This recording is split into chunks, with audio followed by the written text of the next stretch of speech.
حبل نجاتنا فتمسكي بعراه كي لا نغرقا هذا كتاب الله أعذب منهل أنعم به شوي او 5 بجے به وقفه وکړو جی 2.5 घंटे 5 بجے عام طور باندې نه 5 بجو پورې 2.5 घंटे شوي کنه جی 5 بجو پورې یو 20 منټ په وخت کې به مونږ کو کله چې به اوس بیا باغې نه پس بیا شو لسکم شپږو تر سي شپږو بجو ته وکړو لسکم شپږو ته 3.5 घंटे پوره کیږي لسکم شپږو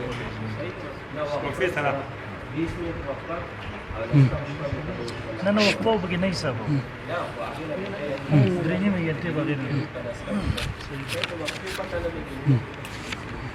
صحیح د 3.5 घंटे شو 3.5 घंटे صحیح دی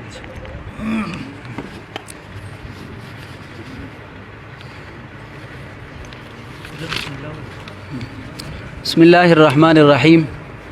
نحمده ونصلي على رسوله الكريم أما بعد فأعوذ بالله من الشيطان الرجيم بسم الله الرحمن الرحيم ولو ترى إذ يتوفى الذين كفروا الملائكة يضربون وجوههم وأدبارهم وذوقوا عذاب الحريق صدق الله العظيم سبحانك لا علم لنا إلا ما علمتنا إنك أنت العليم الحكيم رب زدني علما وارزقني فهما اللهم صل على سيدنا ومولانا محمد وعلى آل سيدنا ومولانا محمد أفضل الصلواتك بعدد معلوماتك وبارك وسلم وصل عليه يا رب صل وسلم دائما أبدا على حبيبك خير الخلق كلهم جزا الله عنا محمدا صلى الله عليه وسلم ما هو أهله معزز محترمين اوریدونکو کتونکو زمون او د مفتی فدا صاحب تقریبا د یوینی می 2 میاشتو نوړان د چې کوم دی په یو موضوع باندې خبر روانه شوی او هغه تر دې وخت پورې رو رسیدا چې نن الحمدلله اتفاقی لیکل شرایط د ټوله خبرې شوې دي او نن دوی هغه مد مقابل زموږ مخې ته ناستي مونږ هم حاضر شوي او دوی هم حاضر شوي دي او زمونږ د طرفنا استاد محترم استاد المناظرین حضرت مولانا مفتی محمد ندیم المحمودی صاحب دامت برکاتهم العالیه د دوی د تعیین مخکې نشوي د دوی شرایطو کې لیکل کړي دي او د هغه طرفنا مولانا مفتی فدا محمد ربانی صاحب دوی دي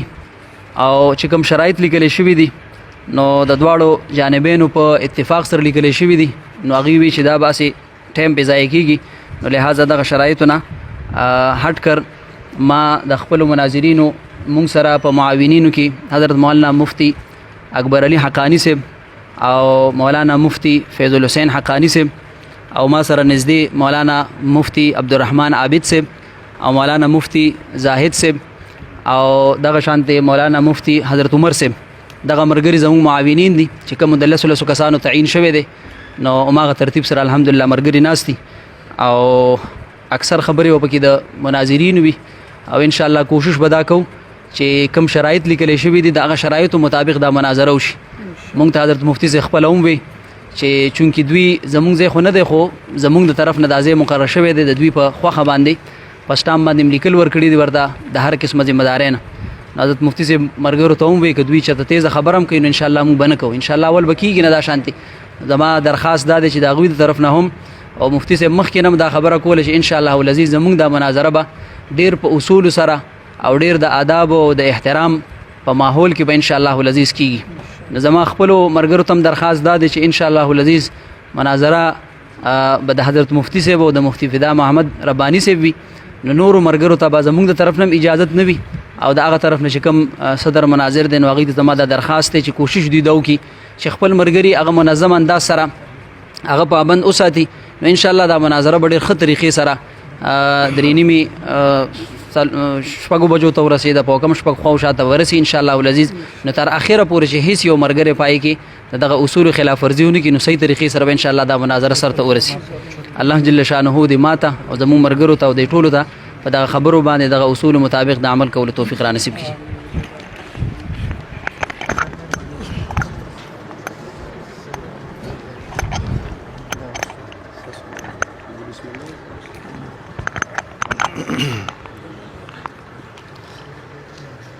الحمد لله وحده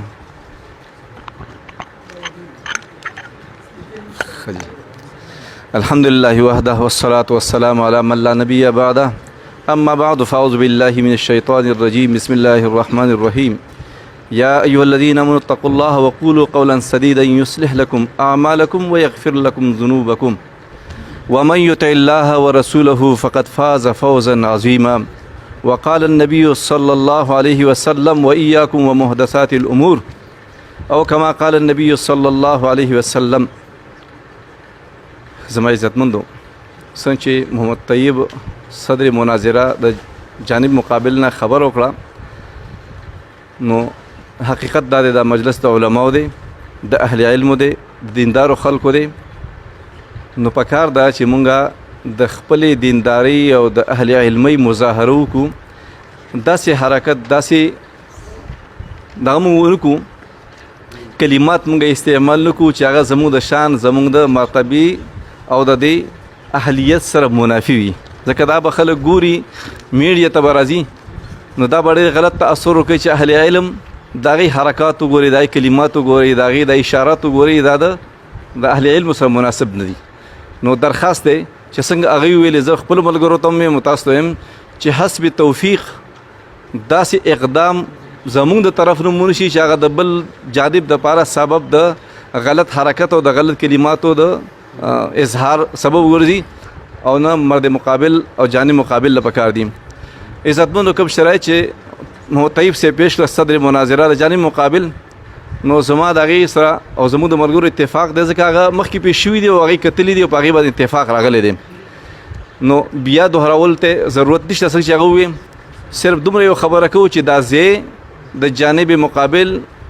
د هغې دی نو لحاظه چې ټولو ملګرو ته د معلومات وي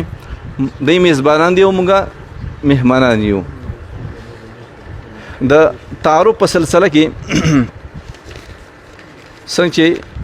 صدر مناظره تعارف د جانب مقابل وکړو نو پکار ده چې تعارف وشي د هغې وجه دا ده چې کلم الناس بقدر عقولهم د هر چا مرتبه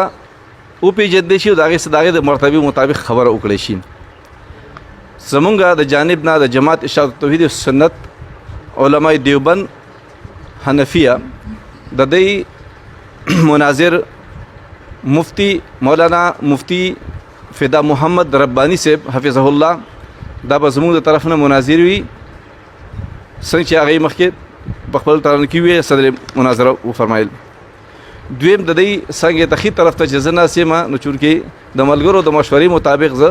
صدر مناظره مقرر شویم الله یې توفیق راکړي چې کوم منصب ما ته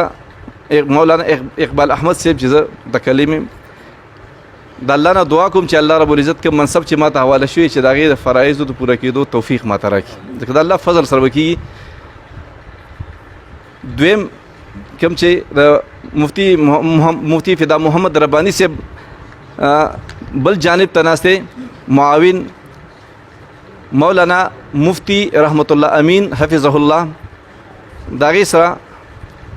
چې بل سیټ ته ناست دی ورسره مولانا محمد عالم صاحب دا معاون دی د هغې سره خوا کې چې بل ناست دی مولانا محمد ریاض صاحب دا معاون دی. دا کوم اخري طرف ته چې ناست دی ګس طرف ته دا مولانا موتی الرحمن صاحب او زما نه ګس طرف ته چې ناست دی مولانا عبدالوهاب صاحب دا معاونین دي او زما نه مولانا سمیع الله صاحب چې زما سره دا ناست دی دا سرپرست زمونږ د ټول ګروپ دی زمونږ د علماو د ارشاد توحید سنت د جماعت او امیر حمزه صاحب دا معاون دی کوم چې اخري طرف ته ناست دی او لسم ملګری چې کوم روح الله صاحب د هغې ته د میډیا خدمت حواله شوي دي مخکې ما وفرمایلی چې دا دواړه طرف ته اهل علم یو علما یو دینداره خلک یو نو پکار ده چې د خپل منصب داسې کلمات وایو چې هغه زموږ ستاسو د منصب سره مناسب وي ځکه دا بحث او مباحثه چې موږ کوو نو دا اظهار ثواب کوو نو اظهار ثواب په کنځلو باندې نه کېږي په بد ردو باندې کېږي بد اخلاقۍ باندې نه کېږي لہذا ټولو ملګرو ته خپلو جانب ملګرو ته او تاسو هم درخواست دی چې د ښو اخلاقو مظاهره د ښو کلماتو د ښو رویه مظاهره وکړو الله دې توفیق راکړي موږ ټولو ته. شروع به زه وکړم که نه مفتي صاحب شروع به زه وکړم که څنګه دي دا لومبی ټرم دې را کړی وی دا ولې ګوره ښه انسان و که مدعي خو صفایي خو به کوو که نه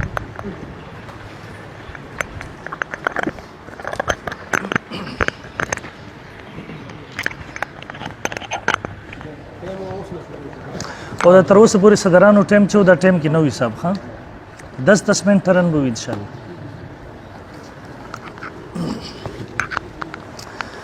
الحمد لله وکفا وسلام علی عباده الذین اصطفى اما بعد انتهایی محترم اوریدونکو یقینا تاسو ر دواړه طرف نه صدرانو خبرې واورېدې زه اول نه به دغه خبره وکم مفتی پیدا صاحب د غوی ملګری ټول زمونږ لپاره محترم دي د احترام قابل دي مونږ راغوي احترام لازم ګڼو خو د مخکې نه به زه یو خبره وکړم چونکې د ذات په حوالې سره به مونږ د یو بل احترام کوو انشاءالله العزیز په صحیح الفاظو به یو بل مخاطب کوو باقي کم حده پورې زمونږ علمي مسله ده هغه حده پورې به انشاءالله العزیز کم څه زمونږ کتابونو کې لیکلی شوي د دې کتابونو کې لیکلی شوي هغې کې به یو بل سره جاري اوسېږو انشاءالله مسله دا ټوله دنیا ته پته وه چې کوم ځای نه راغلی و په میډیا باندې مفتی پیدا صاحب یو انټرویو وراله بیا زما جوابي رد عمل خبره ډېره لرې وچلې د خلکو کتلې ده د دې وجې نه زه په هغې کې د مدعي حیثیت لرم د دې وجې نه زه مفتی پیدا صاحب ته خپله دعوه وایم انشاءالله العزیز جواب دعوه به م ورنه غواړم هغه دعوه زه لیکلې م دې ته ورکوم نن 23 صفر 1444 2022 20 ستمبر بسم الله الرحمن الرحیم دعوه د اهل سنت والجماعت علماء دیوبند د اهل سنت والجماعت په نسبت باندې حیات عذاب او ثواب او سوال جواب د قبر د درې سيزونه حیات ژوند زندگی نمبر 2 عذاب او ثواب نمبر 3 سوال جواب د قبر کم چې د مړی نه کیږي د روح او جسد عنصری د روح او بدن چې ورته مونږ وایو د دنیا کې چې کم جسم ده دغه ته مونږ وایو جسد عنصری دغه دواړو د پاره ثابت دي او زمونږ چې کوم د مقابل فریق د مفتی پیدا صاحب مونږ ورته پنځپریان وایو پنځپریان ملګری دغه حیات عذاب او ثواب او سوال جواب صرف د روح د پاره یا د روح او جسد مثالی یعنی یو بل جسم خیالي جسم دا غیر لپاره مري او د جسد عنصری چې کوم د قبر کې دفن یا په هر ځای کې پروت وي جسد عنصری چې د دنیا کې کوم بدن او جسم د دې لپاره دیو دا جسد عنصری دیو په حیات کې په عذاب او ثواب کې په سوال او جواب د قبر کې شریک نه بني ان شاء الله ولې زباغه د کتاب په ثابتو مر کتابونه ک په کمزي او دغه نظریه چې د معتزله ده معتزله کې بیا دوه ډلې دي یو خو مستقل صرف د روح د پاره مني لکه څنګه چې مفتی پیدا صاحب د جماعت شاهد توحید یو ډله په دیو کې دغه ده دویم ډله پاږي کې هغه چې هغه د جسم د پارم تسلیمي به قدر ما يتعلمو يتلذذو لیکن هغه بغیر د حیات نه ان شاء الله زو مذاهب په حواله سره پیش کم په اشاعت التوحید پنځپيري حضراتو کې چې کوم ملګرو د جسد د پاره د عذاب او ثواب کول کړي دي ام اقزګي کې د روح د جسد د پاره د څه قسمه حیات د انکار کړي دي او عذاب سبب ثابت کړي دي لکه جماعت د پاره کوم چې معتزله د وی ډلې مسلک د ان شاء الله ولې زبا حواله پیش کوم دین علاوه حکم مالګولې دي پنځپيريان د خپل دغه عقیده د وجنه اعتقادي بدعتيان او گمراهان دي مولوی صاحب د ټولو اول خبره ده زمونږ استاد سره اختلاف دی چون کې خبره په دې راغلی و چې پنځپيري حضرات د عذاب قبر نه منکر دي بیر هغه طرف نه بار وضاحتونه صفایان چې مونږ عذاب قبر بونو تاسو به مونږ باندې څنګه الزامات لګوي مولوی صاحب د دې ګڼ مثالونه تاسو وګورئ د کتابونو کې راځي د عقایدو کتابونو کې او شفاعت حق شفاعت حق دی اوس ګوره مولوی صاحب مونږ التوایو معتزله د شفاعت نه منکر دي الان کې هغه هم دغه چغي وای چې نفس شفاعت خو مونږ منو او هغه د شفاعت یو دغه سي معنی کوي یو دغه سي مطلب بیانې چې باغی سره د شفاعت نه انکار لازمي مثلا اهل سنت والجماعت شفاعت څه ته وي طلب د مغفرت چې په دې سره الله رب ذوالجلال د یو واسي ګناګار مغفرت کوي دغه ګناهونه معاف کوي معتزله هغه دغه رفع د درجات وګړي په دې سره الله مزید ثواب ورته ورکوي په دې سره ګناهونه نه معاف کوي نو ګویا د اصلي مسلې نه انکار ورته ویل شو یا دغه ختم نبوت مسله د قادیانانو مونږ مرو پر ختم نبوت یو دغه مطلب بیانې چې باغی سره د ختم نبوت د اصلي مسلې نه انکار لازمي او د دیو مثال هم ته نبراس راک د دیو مثال هم تاسو واخلئ د زما سره نبراس ته مولوی صاحب ګوره معتزله دي هغه هم د عذاب او ثواب د روح د پاره مني یو ډله پکې جسد د پاره نه مني بل ډلې د جسد د پاره نه مني لیکن بغیر د حیات نه. زمونږ علماء هغې ته منکرین ویلي د عذاب قبر نه. دا تاسو ګورئ صفحه نمبر 209 ده. وانکر عذاب القبر بعض المعتزله والروافض. ولی دی وی وجه دا چې جسد د جماد دی لا حیات له ولا ادراک فتعذيبه محال. دا غیر پر حیات نشتره، دا غیر پر عذاب محال دی. ګور هغوی د جسم د پر عذاب نه مني. زمونږ په ټولو کتابونو د عقایدو کې هغې ته عذاب قبر نه منکرین ویلی شوي دي. او بل ډله ان شاء الله زه په مذاهبو کې هغه راولم. دویم نمبر مولوي صاحب دینه پس به زه راشم مذاهب په دې کې څه دي. ما سره تقریبا 35 کتابونه هم راوړي دي، خو د ټیم په حوالې سره زه مختصر یو څو هغې نه پیش کوم. بیا راځم ان شاء الله چې دا عقیده اجماعي ده د روح او جسد د حیات او د روح او د جسد د عذاب او ثواب او د سوال جواب. مثلا دا زما سره د امام نووي رحم الله په مسلم شریف چې کومه شرح لګېدل جلد نمبر 2 صفحه نمبر 386 دی لیکي ثم المعذب عند اهل السنه الجسد بعينه او بعضه بعد زيارة الروح الی. بیا عذاب چې ملاویږي د اهل سنت والجماعت په نس هغه بعینه جسد یا بعضی حیثیت یا ټولو ته وروسته یادې د روح نه یعنې تعلق د روح نه او الى جزء منه وخالف فيه محمد بن جرير وعبد الله بن كذا وطائفه فقالوا لا يشترط اعاده الروح.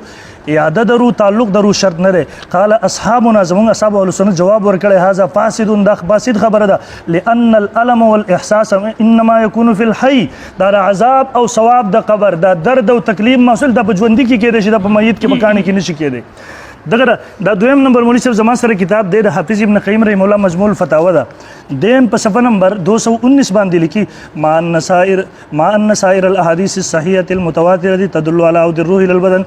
احادیث صحیحه متواتره دلالت کوي په یادې د روح یعنی په تعلق د روح بدن ته. اذ المساله للبدن بلا روح قول قاله طائفه من الناس. ځکه چې سوال جواب د بدن د پاره بغیر د روح نه دا یو قول دی چې قول کړی په دې باندې یو ډلې د خلکو نه انکره الجمهور دین انکار کړی وكذلك السؤال للروح بلا بدن. دغه سوال د روح د لپاره بغیر د قال هو ابن ميسره دا د ابن ميسره قول دی او د ابن حزم قول دی معتزله. ولو كان كذلك لم يكن للخبر بالروح اختصاص. کچرته خبره صرف د روح د لپاره وي یا د جسم د لپاره صرف وي به د روح د جسد سره تعلق د حیات نه وي. دا دریم نمبر زما سره کتاب دی مولوی صاحب دا خیالي دی. دیم لیکي په صفحه نمبر 148 بي دیږي کې وای اعلم پوهشه اولا ان المذاهب في هذه المقام ثلاثه. دي چې درې مذاهب دي. الاول الميت حي في قبري. مړی په خپل قبر کې ژوند دی فيعذب وغت عذاب ملي. وهذا هو مذهب اهل السنه. دا د اهل سنت مذهب دی. والحق دقه حق دی. والثاني انه جماد. دویم دا چې دا جماد دی در پر څه قسم حیات نشته څنګه چې تاسو روي شاتو توحید د بازو ملګرو دغه عقیده